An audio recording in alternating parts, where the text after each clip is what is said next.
अल्हम्दुलिल्लाह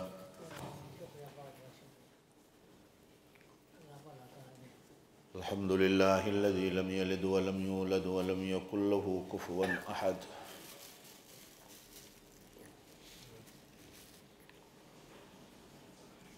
अल्हम्दुलिल्लाहिल्लज़ी लम यत्तखिज़ वलदन व लम यकुल लहू शरीकुन फिल मुल्क व लम यकुल लहू वलिय्युम मिनज़-ज़ुल्लि वकब्बिरहु तकबीरा।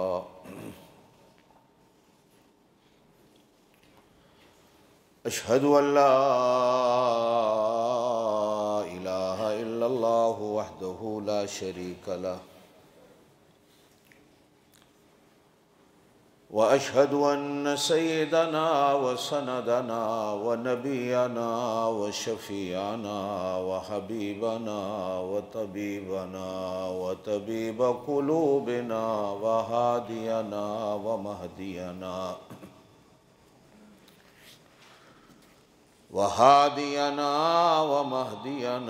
व मुर्शिदना व मौलाना मुहम्मदन अब्दुहु व रसूलुहु सल्लल्लाहु अलैहि व अला आलिहि व अस्हाबिहि व बारक व सल्लम तस्लीमन कसीरन कसीरा।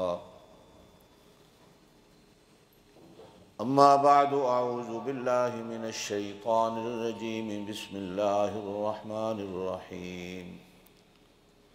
वलक़द आतैना लुक़मानल हिकमत अनिश्कुर लिल्लाह वमन यश्कुर फ़इन्नमा यश्कुरु लिनफ़्सिहि वमन कफ़र फ़इन्नल्लाह गनिय्युन हमीद।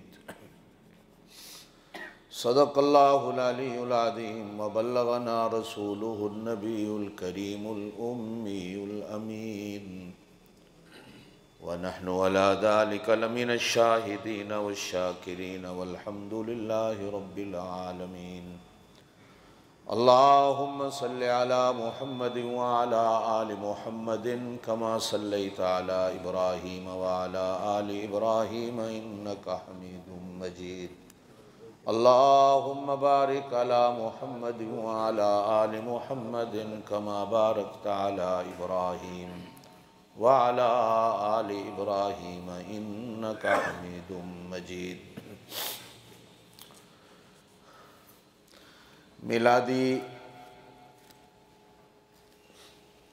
कैलेंडर के लिहाज से 2014 ख़त्म हुआ। 2015 की इब्तिदा है। आज 2015 का दूसरा जुमा है। दुआ करें कि उम्मत मुस्लिमा के लिए आने वाला साल अल्लाह पाक अच्छा कर दे। ख़तरे की घंटियाँ नहीं बल्कि ख़तरे के अलार्म बज रहे हैं।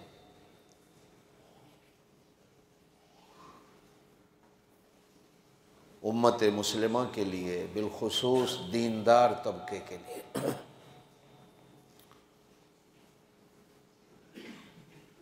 जो कुछ पाकिस्तान में हो रहा है, जो कुछ दुनिया के दूसरे मुल्कों में हो रहा है, दीनदार तबके के लिए मुश्किलात दर मुश्किलात पैदा की जा रही हैं। अल्लाह हमें दीन पे इस्तिकामत नसीब फरमाए। दीन पे चलना अल्लाह पाक हमारे लिए आसान फरमाए। हमारे मदरसे, हमारी मस्जिदें अल्लाह इनकी हिफाजत फरमाए।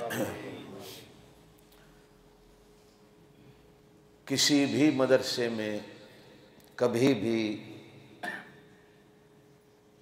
दहशतगर्दी की तालीम नहीं दी जाती, ना ही फ़िरक़ावारियत की तालीम दी जाती है। जो कुछ कुफ्र के मुँह से निकलता है वही कुछ मुसलमान हुक्मरानों के मुँह से निकल रहा है। मदरसे ये कर रहे हैं, मदरसे वो कर रहे हैं, मदरसों को यूँ कर दो, मदरसों को यूँ कर दो। ना आज तक कभी कोई दीन की तालीम को रोक सका, न क़यामत तक कोई रोक सकेगा। ये आज की जंग नहीं, ये हज़ारों सालों से जंग चली आ रही है कि हक़ का रास्ता रोकने वाले रोकने में लगे रहते हैं, लेकिन हक़ दरिया की तरह चलता रहता है। अल्लाह पाक इन मुश्किलात को आसान फरमाए। अल्लाह हमें उलमा से ताल्लुक़ और मोहब्बत कायम करने की तौफ़ीक नसीब कर दे।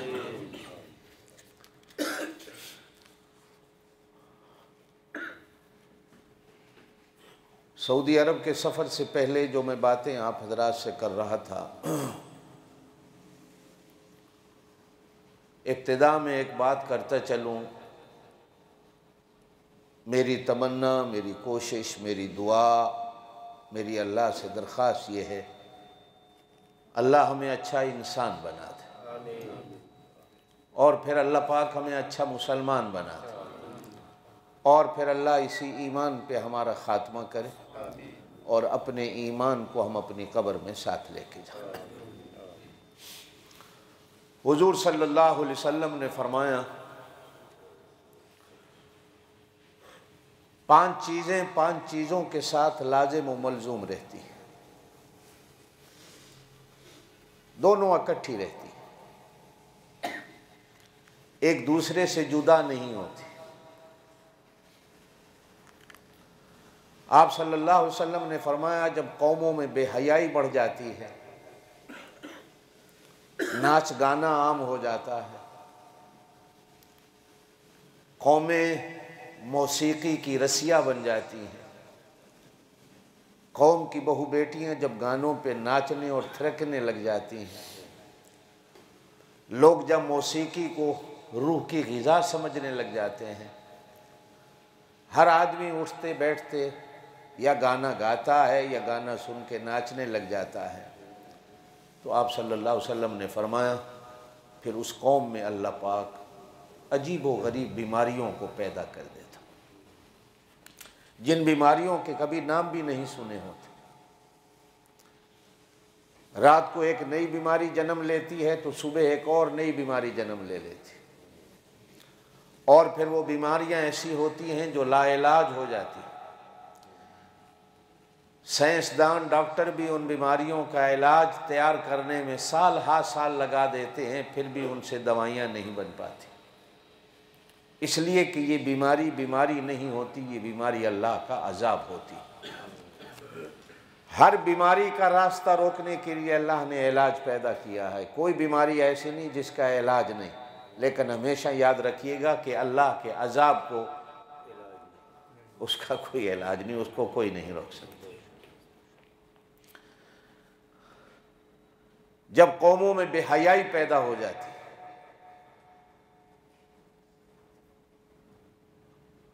आप देखें कि उन कौमों में औरत हो मर्द हो, डाकखाने में भी बैठे हैं तो हाथों पे दस्ताने पहन के बैठते हैं, मुंह पे भी क्या कहते हो वो जो लगा के बैठते हैं, मास्क पहन के बैठते हैं। माँ अपने बच्चे को भी छूना चाहेगी, पकड़ना चाहेगी, लेना चाहेगी, उठाना चाहेगी तो दस्ताने पहन के उठाएगी। बाप भी अगर अपने बच्चे को गोद में लेना चाहेगा तो पहले 7 बार साबुन से अपने हाथ को धोएगा।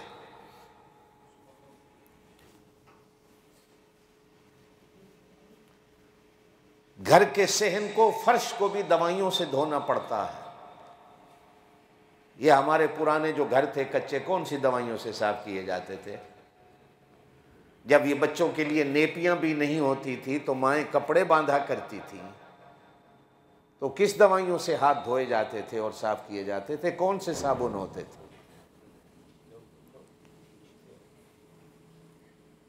मालूम होता कि उस वक़्त कौमों में बेहयाइयाँ नहीं थी, फहाशी नहीं थी, नाच गाना नहीं था, मौसीके पे नाचना और थिरकना नहीं था, गाने का हर कोई दीवाना नहीं था।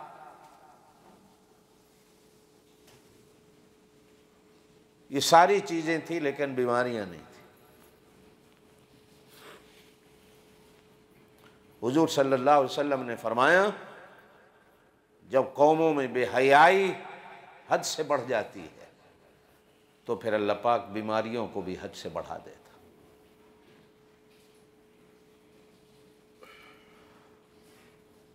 हुजूर सल्लल्लाहु अलैहि वसल्लम ने फरमाया,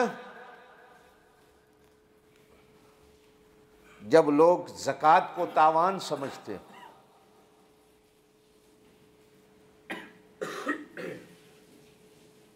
जब लोग ज़कात को जुर्माना समझते हैं,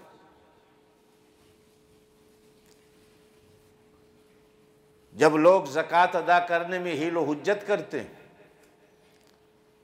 ज़कात को अल्लाह की तरफ से टैक्स समझते हैं और यूं कहती हो कि हमने अपने हाथों से कमाया है, मेहनत से कमाया है, अकल से कमाया है, तो अपने हाथों की कमाई दूसरों को क्यों दे दें? फिर अल्लाह पाक बरकत को उठा लेता। ये साथ साथ चलता है। जब ज़कात देने को रहमत समझा जाता है, सुबह दो अल्लाह शाम को और दे देता, शाम को दो अल्लाह सुबह और दे देता। जो ज़कातें देते हैं उनके घरों में चोरियां और डाके नहीं होते, उनके माल को लूटा नहीं जाता। जब ज़कात को लोग टैक्स समझने लग जाएं,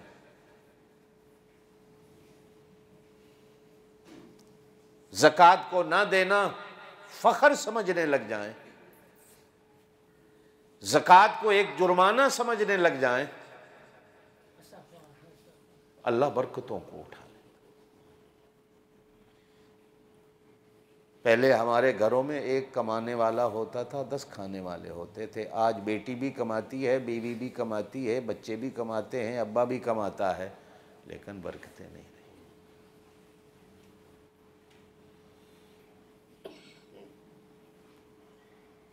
पहले इतना घरों में नहीं होता था जितना आज है, लेकिन पहले बरकत होती थी, आज बरकत नहीं होती।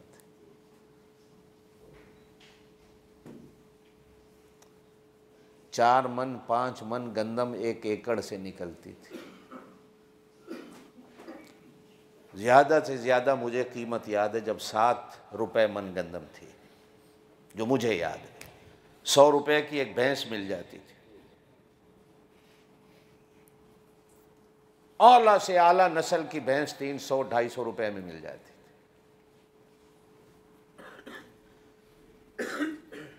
एक भैंस का दूध सारा घर पीता था और गांव में भी मुफ्त बांटा जाता था। कोई लस्सी लेने आता था घरों में तो माएँ साथ मक्खन भी अल्लाह वास्ते डाल देती थी। मुझे याद है हमारे घर में एक भैंस होती थी, 1.5 किलो मेरी अम्मा रोज मक्खन निकाल लेती थी एक भैंस के दूध से।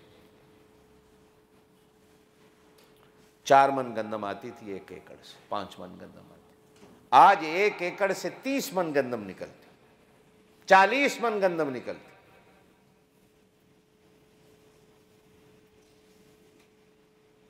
दूध तो मुहैया ही नहीं। मक्खन मियां तो जुए शीर के लाने के मुतरादिफ हो गया कि कहीं किसी को असली मक्खन मिल जाए।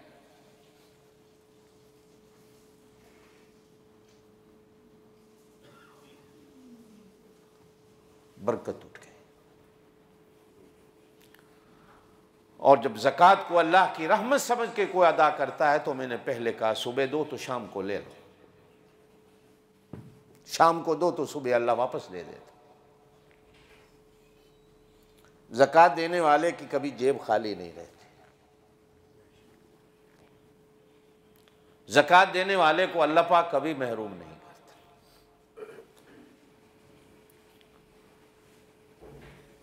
हुजूर सल्लल्लाहु अलैहि वसल्लम ने फरमाया, जब नापतोल में कमी होती अल्लाह बारिशों को रोक लेता।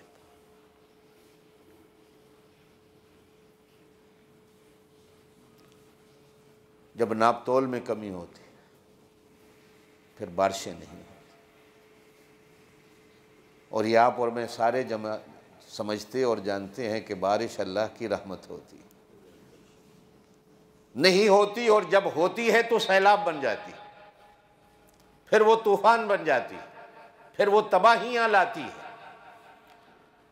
घरों से निकलकर लोग फिर बारिश की नमाजें पढ़ते हैं और दुआएं मांगते हैं, अल्लाह फिर भी बारिशें नहीं बरसाता। और ये आप और मैं भी समझते हैं कि जब बारिशें नहीं होती तो फिर बीमारियां फैलती हैं। लोग कहते हैं खुश्क सर्दी पड़ रही है, बारिश नहीं हुई, बीमारियां फैल गई।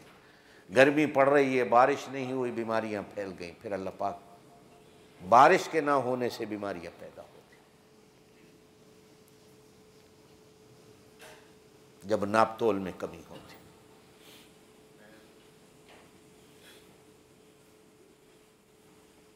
मेरे दोस्तों, नाराज नहीं होना। आज नापतोल में जितने बेईमान मुसलमान हैं, काफिर भी नहीं।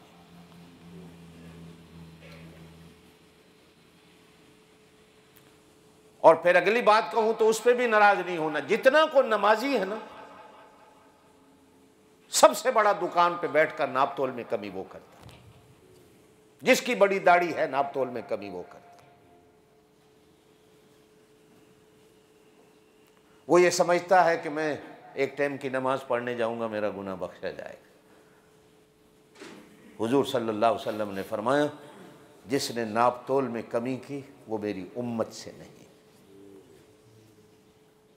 जब उम्मत से निकल गया तो नमाज फ़ायदा देगी, जब उम्मत से निकल गया तो रोज़ा फ़ायदा देगा, जब उम्मत से निकल गया तो क्या हज उमरा उसको फ़ायदा देगा।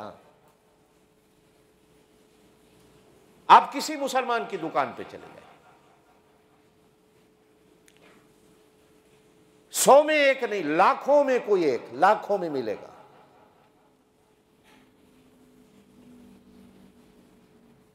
जिसका नापतोल सही।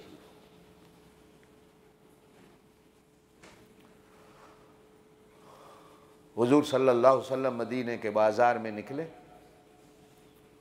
मदीने पाक में एक जगह है, अल्लाह आपको ले जाए, आमीन कहे। मस्जिद नबी के पीछे मस्जिद गमामा है, जहाँ हुजूर ईद की नमाज पढ़ाते थे। सहाबा किराम ने अर्ज़ की, अल्लाह के रसूल, मदीने के बाजार पे यहूदी काबिज है, सारी दुकानदारियाँ गैर मुसलमों के पास हैं। आप मुसलमानों के लिए एक बाजार की खुद बुनियाद डाल दें और वो बाजार सिर्फ मुसलमान का हो। मेरे पाक नबी सल्लल्लाहु अलैहि वसल्लम फजर की नमाज पढ़ के मस्जिद नबी से निकले, सहाबा किराम को साथ लिया, एक जगह लाइन खींच कर कहा कि ये मुसलमानों के लिए हमने बाजार कायम कर दिया, यहाँ दुकानें लगाओ। और सुनो, दुकान पे वो बैठे जो इस्लामी कानून के मुताबिक दुकानदारी करना जानता हो।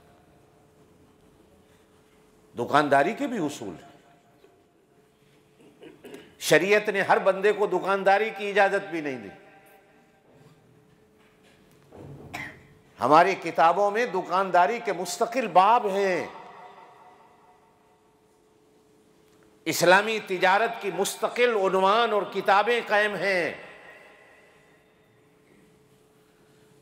पुराने वक्तों में लोग तिजारत से पहले, दुकानदारी से पहले साल साल बैठकर दुकानदारी के इस्लामी तरीके सीखते थे, फिर दुकानदारी शुरू करते थे।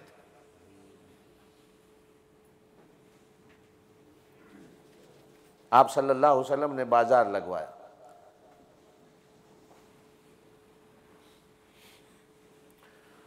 एक दिन मेरे पाक नबी सल्लल्लाहु अलैहि वसल्लम उसी बाजार में छापा डालने तशरीफ ले गए। ये भी कानून है इस्लाम का।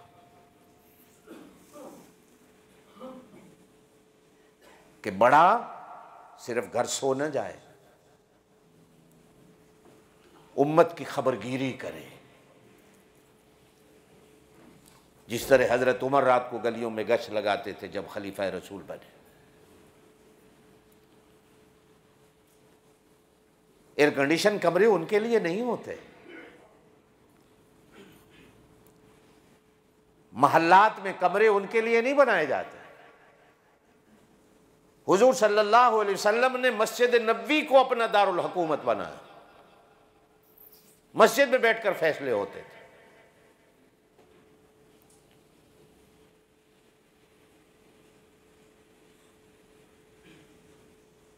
कैसर के नुमाइंदे मदीने में आए तो मुसलमानों से पूछने लगे, तुम्हारे बादशाह का महल कहां है और कहां से आए हो? ईरान से आए हैं। अपने बादशाह का पैगाम लेकर मुसलमानों के बादशाह के पास। मुसलमान हंसने लगे, कहा कि हमारे बादशाहों के महल नहीं होते। उन्होंने कहा हमने उमर से मिलना है जो तुम्हारा बादशाह है मुसलमानों का। कहाँ मिलेगा? ओ कहा मदीने से बाहर जाओ, खजूर का एक दरख्त आएगा, उसके नीचे एक बंदा सर के नीचे पत्थर को सिराना बना के सो रहा होगा, समझ लेना वही हमारा बादशाह है।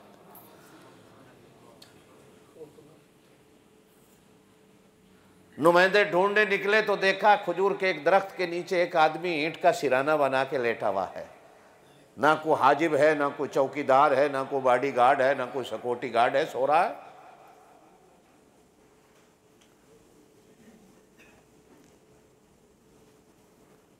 कहा कि इसी वजह से शायद सारी दुनिया में इस्लाम आ रहा है कि जिस मुसलमानों के बादशाहों की हालत ये हो तो फिर वो दीन फलने से और फूलने से रुक नहीं सकता, वो बढ़ने से रुक नहीं सकता।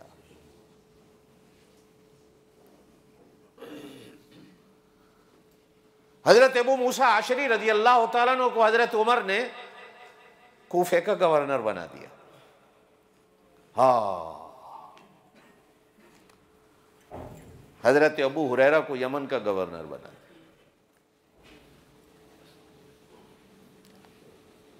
तवज्जो से बात सुनिएगा, मैं आपके ईमान को जगाना चाहूँ। हजरत अबू हुरैरा रजी अल्लाह तआला अन्हु यमन के गवर्नर हैं, हज के लिए आए। गरीबी फकीरी में गवर्नर बन के गए थे। जब आए तो रंग सुर्ख निकला हुआ था।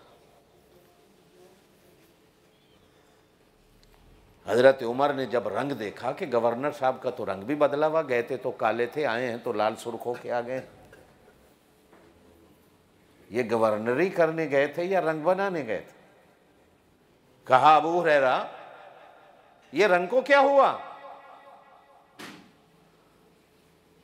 कहा अमीरुल मोमिनीन यमन में फल फ्रूट की बहुतात है, सेब मिलते हैं खाने को, अंगूर मिलते हैं, अनार मिलते हैं, खाता हूं, शायद इस वजह से रंग निकला। कहा आज के बाद गवर्नरी से तुम्हारी छुट्टी। तुम आवाम का ख्याल करने गए थे या अपना रंग बनाने गए थे? और अबू हुरैरा को छोटा बंदा नहीं है। नबी पाक की सबसे ज्यादा हदीसें बयान करने वाला साहबी है रसूल।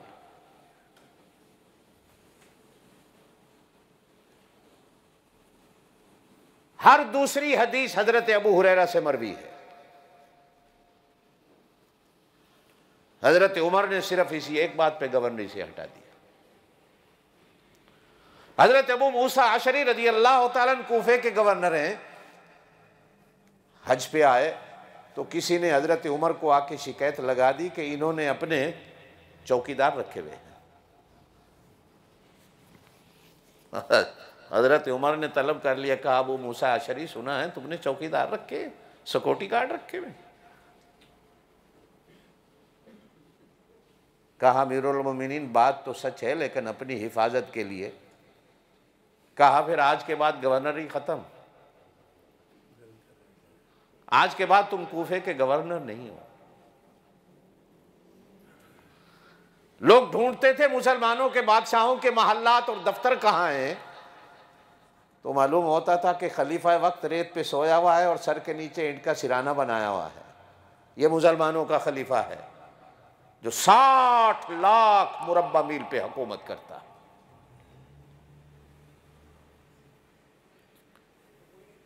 बातें याद हैं मेरी। कहा कि जब कौमें मौसीकी की रसिया बन जाती हैं, नाच गाना कौम में आम हो जाता है, फहाशी जब कौम में फैलती है तो अल्लाह पाक अनजानियां बीमारियां पैदा कर देता।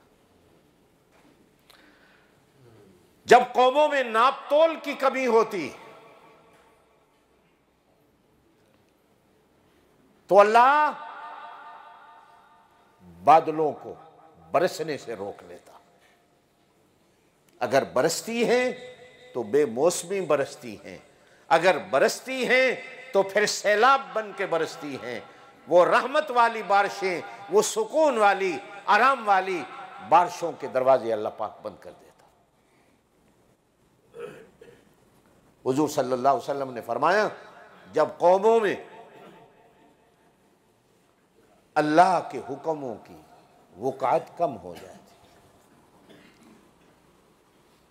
तवज्जो रखिएगा मेरी बात पे, जब अल्लाह के हुक्मों को वैल्यू नहीं दी जाती, अल्लाह के हुक्म की कदर नहीं की जाती, अल्लाह के हुक्म को वक़ात नहीं दी जाती,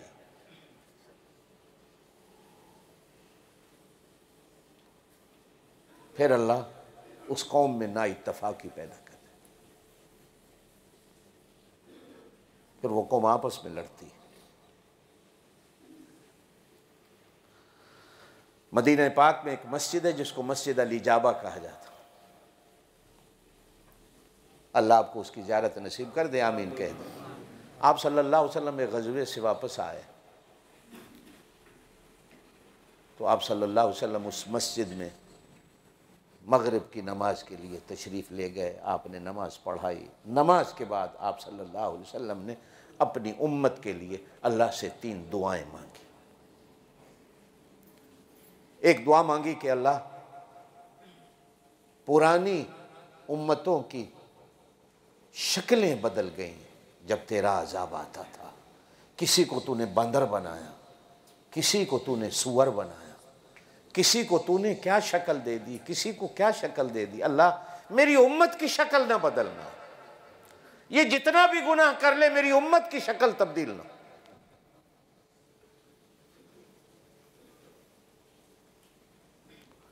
अल्लाह ने कहा, महबूब हमने तेरी दुआ को कबूल कर लिया, जो भी करेगी तेरी उम्मत की शक्ल नहीं बदले।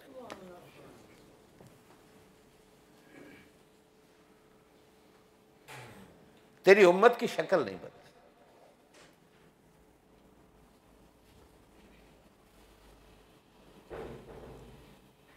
हाँ, एक गुनाह है, तवज्जो से सुनिएगा, एक गुनाह है जिस पर हुजूर ने भी फरमाया, मुझे डर है कि कहीं मेरी उम्मत की भी अल्लाह शक्ल ना बदल दे। एक गुनाह है,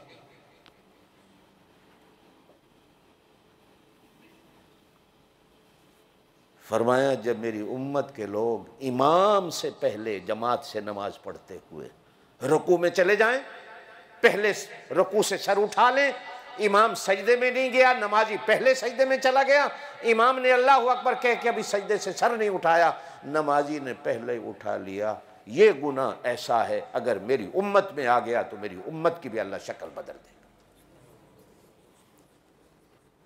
एक की इक्तिदा करो, जिसको इमाम माना है उसके पीछे चलो, उसके आगे नहीं हो।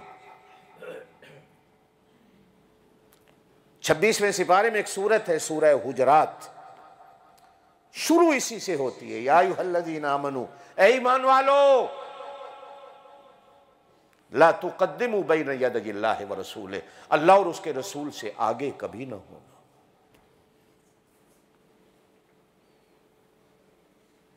जहां उलमा ने इस आयत के और माने बहुत सारे किए, वहां यह माना भी किया कि जिसकी इक्तिदा में खड़े हो गए हो, अब तो अल्लाह का रसूल तुम्हारे सामने नहीं है, अब गोया कि वो नायबे रसूल बनकर तुम्हारे आगे खड़ा हुआ है, अब उसी की इक्तिदा करनी। अल्लाह हमें अपने इमामों की इज्जत करने की थी, और दुआ करो अल्लाह इमामों को भी इमाम बना दे। अब तो ना वो इमाम रहा ना वो मुक्तदी रहा, जैसे इमाम वैसे मुक्तदी, जैसे मुक्तदी वैसा इमाम। आप भी टकरे मारने आते हैं, इमाम भी आपको टकरों में लगा देता है। अल्लाह अल्लाह खैर सल्ला। जो आप मन में मुराद लेके आए वो भी आगे वाला वैसे ही खड़ा हुआ।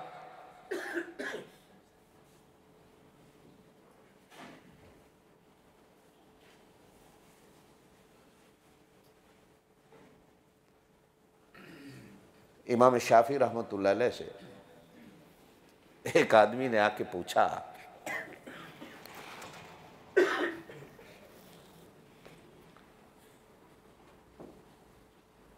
कि अगर किसी आदमी की आल औलाद ना हो और वो जायदाद बहुत सारी छोड़ के मर रहा हो, और वो मरने वाला वसीयत करे कि मेरी जायदाद मेरे मरने के बाद, चूंकि मेरा और तो वारिस है कोई नहीं, आल औलाद है नहीं, उन बंदों को दे देना जो अल्लाह पर तवक्कुल करने वाले। अब वो ये कह के मर गया, तो इमाम साहब आप बताएं कि मुतवक्किलीन कौन है, तवक्कुल करने वाले कौन है, अब उसकी जायदाद किस में तकसीम करें? और कुछ समझ रहे हो? एंजी कर छो, कुछ समझ रहे हो मेरी बात? नहीं समझे अभी भी? चलो अल्लाह करे ना समझो। कहा कि मेरी जायदाद तवक्कुल करने वालों पे तकसीम कर दो। अब किसको क्या पता तवक्कुल करने वाला कौन है, मुतवक्किल कौन है, अल्लाह पे कौन भरोसा करता है? आप कहेंगे मैं ज्यादा करता हूं, मैं कहूंगा मैं ज्यादा करता हूं, हर बंदा कहेगा मैं अल्लाह पे ज्यादा भरोसा करता हूं, जबकि हम सारे अल्लाह पे तवक्कुल करने वाले नहीं हैं। सच्ची बात है, झूठ क्यों बोल? मैं अपनी दुकान पे तवक्कुल करता हूं, मैं अपनी नौकरी पे तवक्कुल करता हूं, भरोसा करता हूं। दुकान पे बैठूंगा तो खाऊंगा, नौकरी करूंगा तो खाऊंगा। अगर मैंने अपने बेटे को मौलवी बना दिया तो भूखा मर जाएगा, खाएगा कहां से?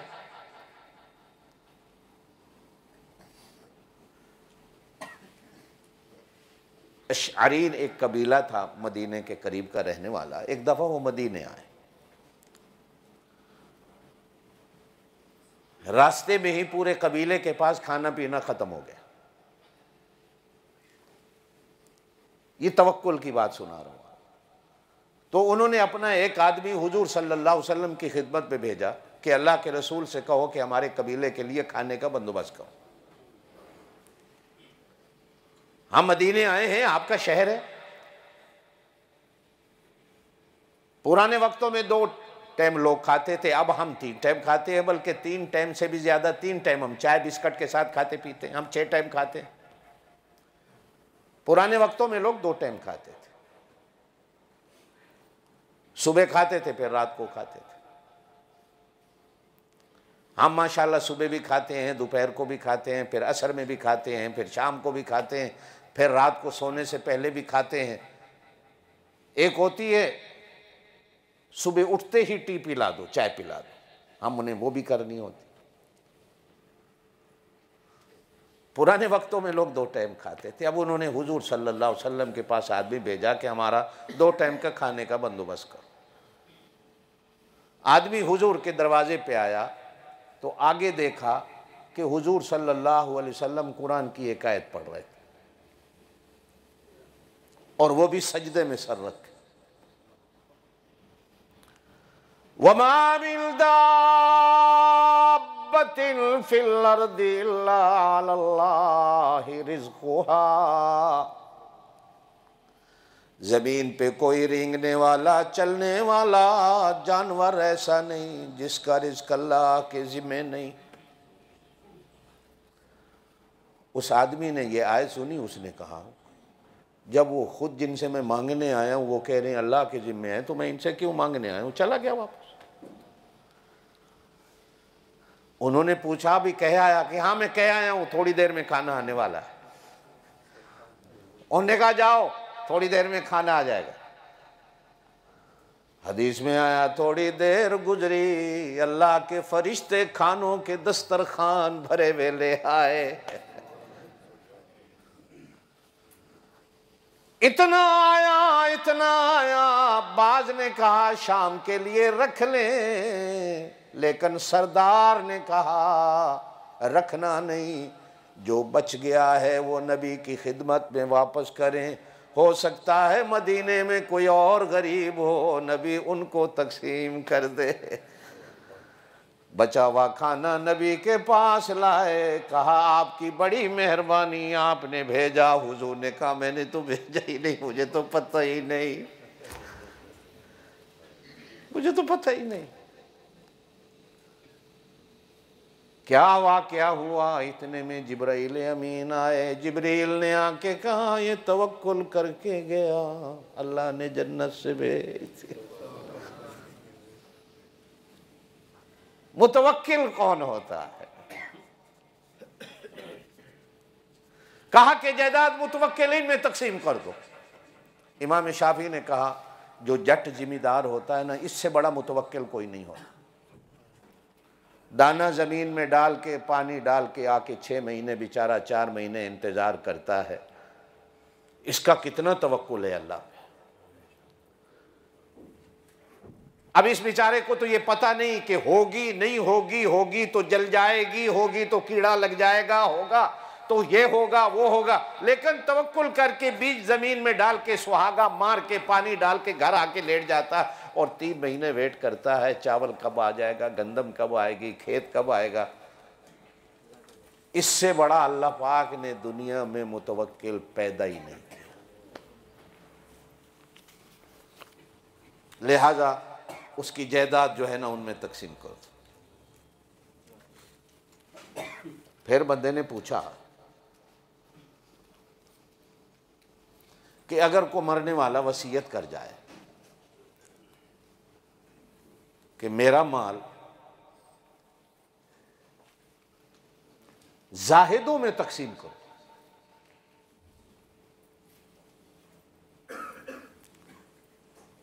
तो जाहिद कौन होते हैं, वो क्या होते हैं जिनमें उसके जायदाद और विरासत के माल को तकसीम किया जाए?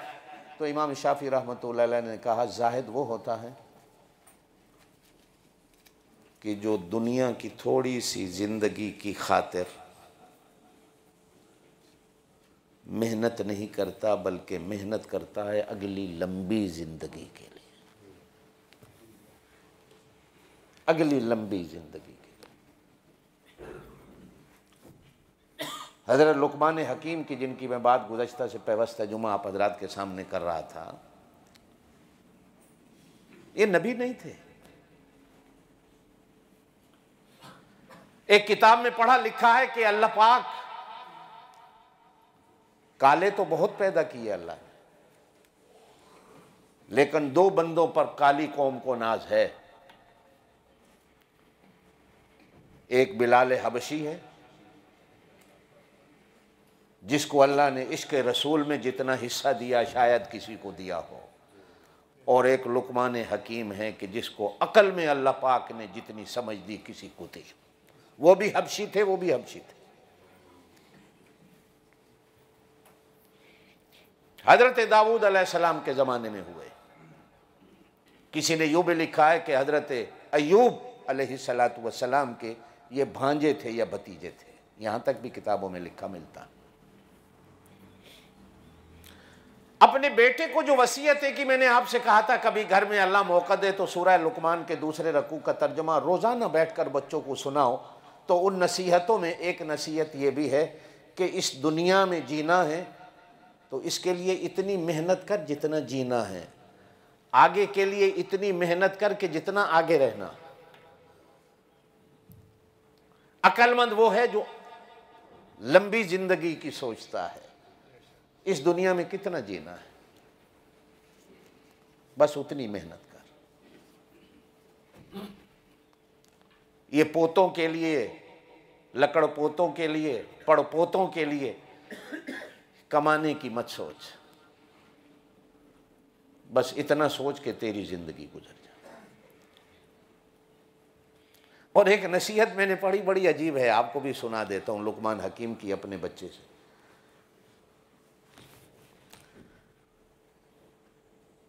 ये शादियों में घट जाया कर, जनाजों में ज्यादा जाया कर, पार्टियों में कम जाया कर, जनाजों में ज्यादा जाया कर। जहां ढोल बजते हों वहां जाना कम कर दे, कब्रिस्तान में जाना ज्यादा कर दे, इसलिए कि वहाँ जाकर आदमी अपने खुदा को भूल जाता है और जनाजे में जाकर इंसान अपने खुदा को याद करता है। वहाँ जाकर आदमी अपनी मौत को भूल जाता है और कब्रिस्तान में जाकर आदमी अपनी मौत को याद करता है। पार्टियों में नाच गानों के सिवा कुछ नहीं होता, मेल मिलाप के सिवा कुछ नहीं होता। और मेल मिलाप भी उनसे रख जो तेरे बराबर के या तेरे से कम के हैं, उनसे मत रख मेल मिलाप जो तुझसे बड़े हैं।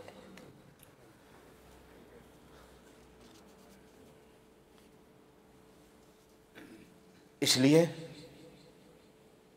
अपनी वक़्त को खो देगा, अपनी वैल्यू को खो देगा तो अपने मकाम को खो देगा, अपनी इज्जत को खो देगा। बड़े समझेंगे ये हमें सलाम करने आया है, ये लालच से आया है, ये किसी काम की गर्ज से आया है, हमें गर्ज से मिलने लोग आते हैं। वहां जा जिनसे मिलने में किसी को गर्ज नहीं होती। इन्नका ला तुस्मिउल मौता वला तुस्मिउस सुम्मद दुआ, न तेरी सुनते हैं न तू उनको अपनी सुना सकता है, अल्लाह उनको तेरी सुनाता। नाराज नहीं होना। आज साल में एक दफा हम अपने बाप की कब्र पे चले जाएं तो बड़ा एहसान करते, बड़ा एहसान होता। और हर महीने इंतजार हमें रहती है कि पार्टी का कहीं से कार्ड आए, कार्ड जाएं। बल्कि कार्ड ना भी आया हो तो फोन करके मंगाते हैं, कार्ड तो भेज दो। मैं भी मंगाता हूं, आप भी मंगाते, यार फलाने ने शादी का कार्ड ही नहीं भेजा।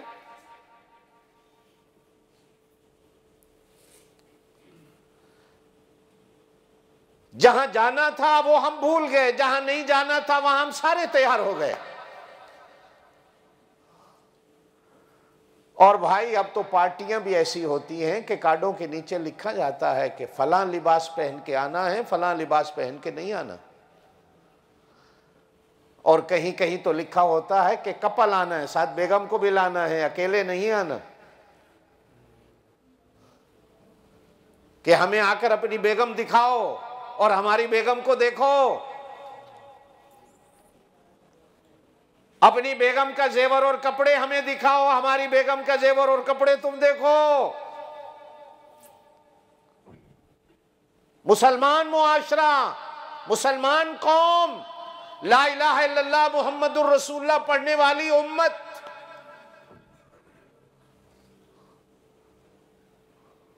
उस उम्मत में ऐसी पार्टियां आ गई। कहा कि बेटा इस दुनिया में जितना जीना है उतनी ही मेहनत कर, और जितना आगे रहना है उसके लिए उतनी मेहनत कर। इस दुनिया में 50 साल रह जाएगा, 60 साल रह जाएगा, 60-70 साल से ज़्यादा कोई नहीं रहता। आदम अलैहिस्सलाम को गुजरे लाखों साल हो गए, वो आज भी कब्र में पड़े, वो आज भी कब्र में पड़े। न जाने आप और मैं कितने हज़ारों साल कब्र में पड़े रहेंगे, फिर जाकर कहीं क़यामत का दिन आएगा। जहाँ हज़ारों साल रहना है वहाँ उतनी मेहनत कर, जहाँ 60-70 साल रहना है वहाँ उतनी ही मेहनत कर। जाहिद वो होता है जो ये सोचकर जिंदगी को गुजारता कि मैंने कितना रहना है इस दुनिया में और अगली दुनिया में, कितना रहना है। हुजूर सल्लल्लाहु अलैहि वसल्लम ने फरमाया, मेरी उम्मत के लोगों कब्रिस्तान जाया करो, तुम्हें मौत याद आ जाए।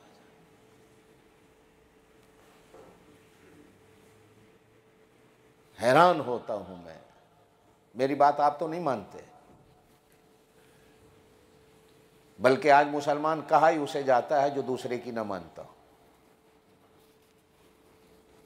ईमान के मानों में एक माना यह होता है, मान के चलो, मनवा के नहीं चलो।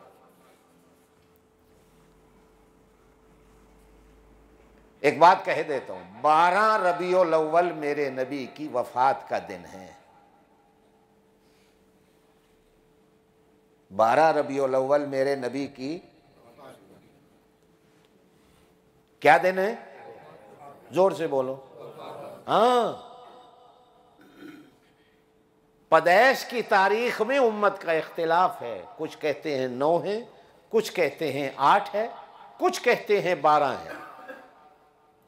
लेकिन सही तारीख हुजूर की विलादत की 9 रबीउल अव्वल है, 12 नहीं है।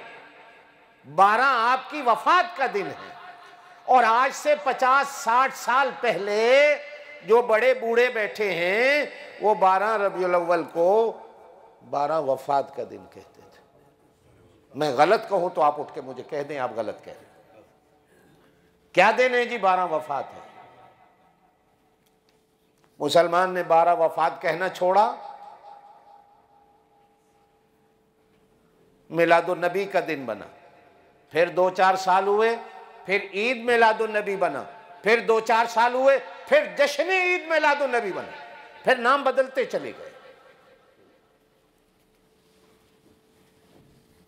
आज जितनी ज्यादा चरागां होती है मुसलमान उतना ज्यादा खुश होता है। आहा सुबहान अल्लाह, इस साल तो मिलादुन नबी ऐसी मनाई गई कि साहब सारा शहर कुमकुमों से जगमा उठा। मुझे नहीं समझ आई यार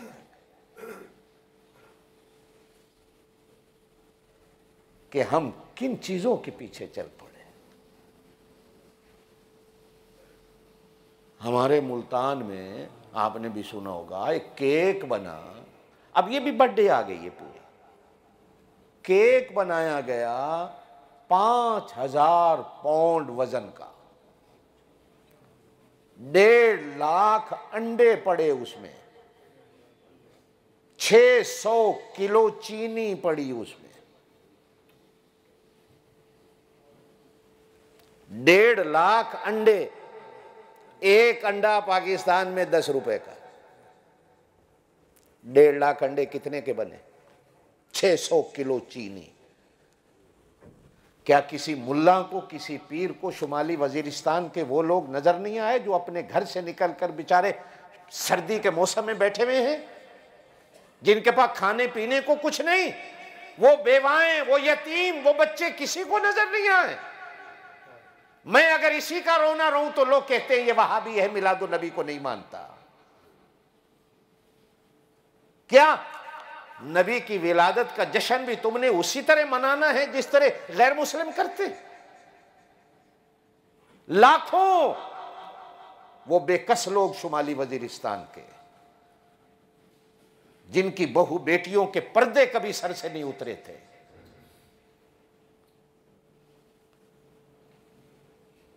मिंबर पे बैठा हूं, एक बात मैं कह देता हूं, पठान बेशक अपने अमाल में बुरा होगा, लेकिन कुछ चीजें ऐसी हैं जो तारीफ के काबिल होती हैं। ये वो कौम है जिनका आज तक पर्दा नहीं खत्म हुआ। ये वो कौम है जो नमाज की पक्की है। ट्रक चलाया जा रहा है, नमाज का टाइम आया, गाड़ी रोकी, नमाज पढ़ी। मेहमान नवाज, इससे बड़ा कोई नहीं है। आज उनकी बहू बेटियां अपने वतन से बेवतन होकर पड़ी हुई हैं। तुम्हारी खातिर, इस मुल्क के पाकिस्तान की खातिर, दहशतगर्दों को मारने के लिए उन्होंने अपने घर छोड़े। क्या है? फिर मेरे ऊपर फतवे लगाओ कि यह मिलाद को नहीं मानता। क्या अल्लाह के पाक नबी ने या अल्लाह ने कहीं ये तालीमें दी हैं कि इस तरह करो? अरे मौत को याद रखो।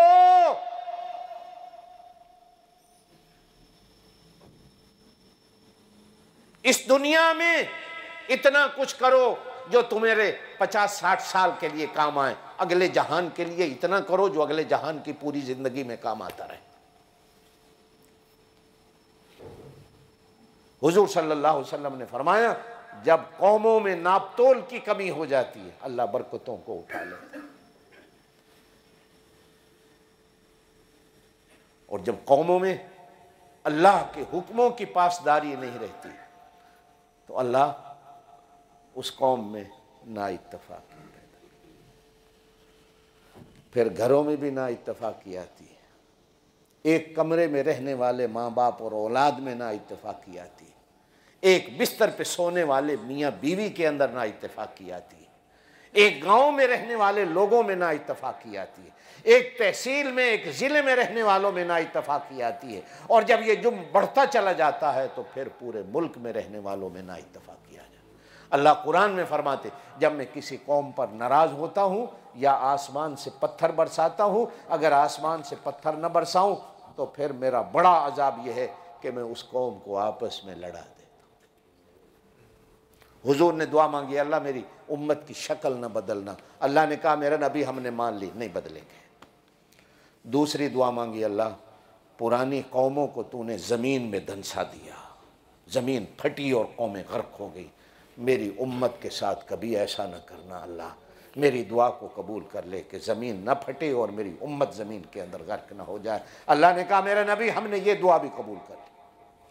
कहा, अल्लाह मेरी तीसरी दुआ है कि मेरी उम्मत आपस में ना लड़ने लग जाए। तो अल्लाह ने कहा, मेरा नबी नहीं, पहली दोनों कबूल है, ये कबूल नहीं, ये कबूल नहीं। हाँ, जब ये मेरे हुक्मों की पासदारी करती रहेगी, तेरी सुन्नतों की पासदारी करती रहेगी, तो मेरा वादा है फिर मैं इस कौम को आपस में नहीं लड़ाऊंगा। लेकिन जब मेरे हुक्मों की पासदारी न रहे, मेरे हुक्म को धुएं, सिगरेट के धुएं की तरह उड़ा दिया जाए, कोई वैल्यू ना हो मेरे हुक्म की, कोई इज्जत ना हो, कोई तौकीर ना हो, कोई मकाम ना हो, और तेरी सुन्नत की कोई इज्जत ना हो, तो फिर ये वादा नहीं है।